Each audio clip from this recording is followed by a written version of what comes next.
How's good guys, I'm Matt Torx, and in case you for some reason weren't aware, Fallout 4 was recently given a next-gen update for consoles that made the game more compatible with PS5 and Xbox Series consoles, as well as added new content and fixed some bugs. But what I am most interested in is, did they fix any of the game's notorious exploits? Now some of you might know that some of my most popular videos on this channel are me explaining and showing off some of the most broken exploits / glitches that this game has to offer. So in today's video, I'm going to test and re-explain all of the glitches in both of my previous videos to see if Bethesda actually took the time to fix any of them in the next-gen update.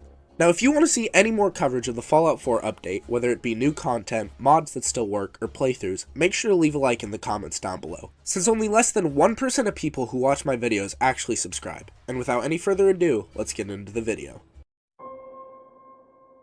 Alright, so the first glitch we're going to be covering today is the Levitation glitch. Now this is a technique most commonly used by speedrunners of the game to take shortcuts and reach locations in record time by phasing through the map. But it also has some great practical effects for the average player. How it works is, you drop an item. I like to use pieces of clothing or armor since it has more surface area. Then simply hold the collect button to grab it, put it by your feet, and press your back up against a wall. And by walking backwards, you are able to scale up any wall, provided it's flat enough. Now one of my favorite ways to utilize this glitch in any of my playthroughs is to go inside the mass fusion building right here on the map.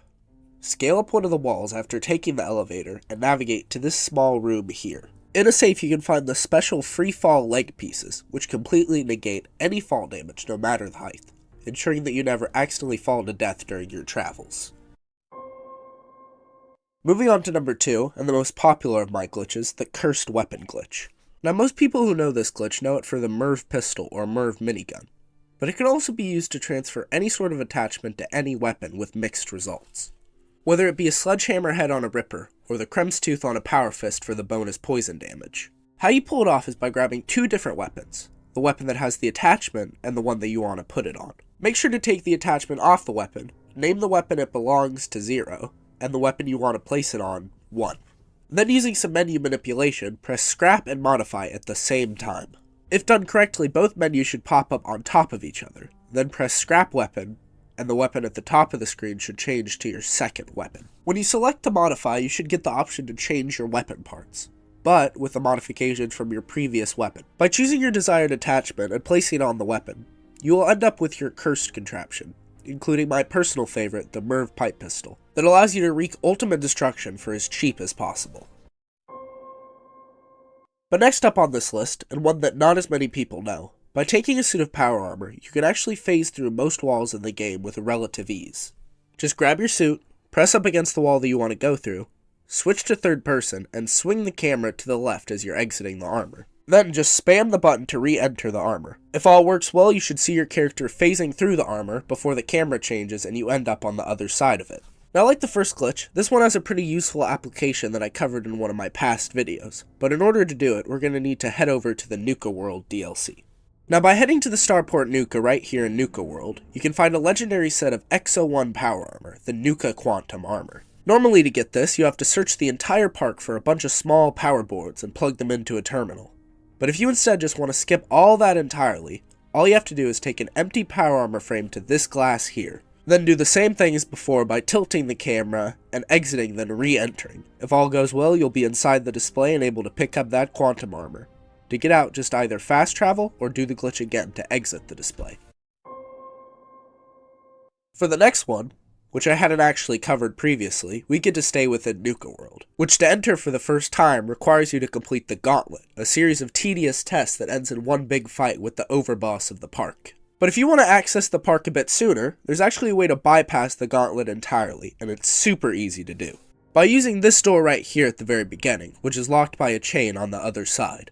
Now normally you can only open this door after beating the gauntlet and coming back to the location afterwards. But by mashing the interact button in the crevice of the door at just the right angle, you can actually unlock the door and venture into the park before planned, which is useful to collect some gear or pull off the previous glitch. But be warned, in order to leave the Nuka World DLC, you will still have to eventually come back to the gauntlet and beat it, as fast travel is completely disabled until the quest is finished.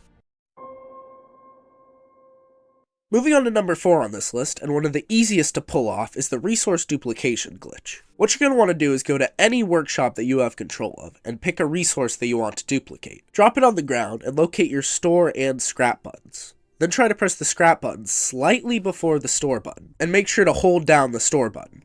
Now the timing is specific, but if you do it right, you'll see both menus active and on top of each other at the same time. Then while still holding store, press the confirm button to both scrap and store the items. And by doing this, you'll have twice the materials in your inventory.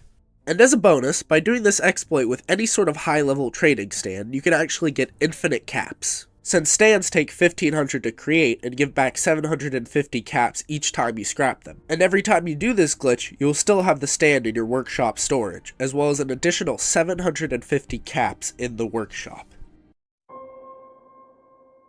Sticking with the theme of menu manipulation, the next glitch allows you to craft things above your skill level without the expensive materials to do so. And to demonstrate, I'm here at my weapons workbench. Now as you can see, I don't have the necessary materials to craft some of the parts on this list for my weapon. But by pressing craft on this weaker part right here, then quickly pressing down, the game will tell you that you are crafting the cheaper item, while highlighting the second item. And in case you think it only works with weapon parts, here's me using it to craft some military paint on a set of power armor that I couldn't craft normally. Now this glitch becomes even stronger for those playing on keyboard and mouse, whereas controller players can only select the part below the one they're crafting by using either the joystick or D-pad. Keyboard players can use the mouse to quickly click on any part they want, while still crafting the cheapest one on the list. And wrapping things up with the final glitch, for all the settlement builders, and another one previously covered on the channel, if you ever find yourself running out of space in your settlement building size, there's an easy way to fix it. Now here I am at a settlement that I mainly use for farming, and even though it's not running out of space, it doesn't hurt to trim down the size a little bit. So what you're going to want to do is grab a collection of any and all of the weapons you have collected across your travels, and drop them on the ground. Then go into the workshop and store your weapons, which for some reason counts as storing a building. Each weapon you store decreases the settlement size by a certain amount, but this is one of the glitches I would recommend using sparingly, as overuse of this glitch can cause lag spikes or even crashes when near your settlements, something that probably should have been fixed in the next-gen patch. Now in terms of things that Bethesda actually fixed, the only one that I noticed was no longer working was the automaton exploit that gave infinite EXP by transferring items between companions. But overall, it seems that Bethesda fixed almost nothing during the next-gen patch. Not a surprising outcome, but still kinda confusing, since it makes me wonder what was actually changed in this patch. But I hope that this video serves as a better-made explanation of the glitches I had previously covered, all in one nice and concise video for your enjoyment. Anyway, I hope to see you all in the next video. Peace.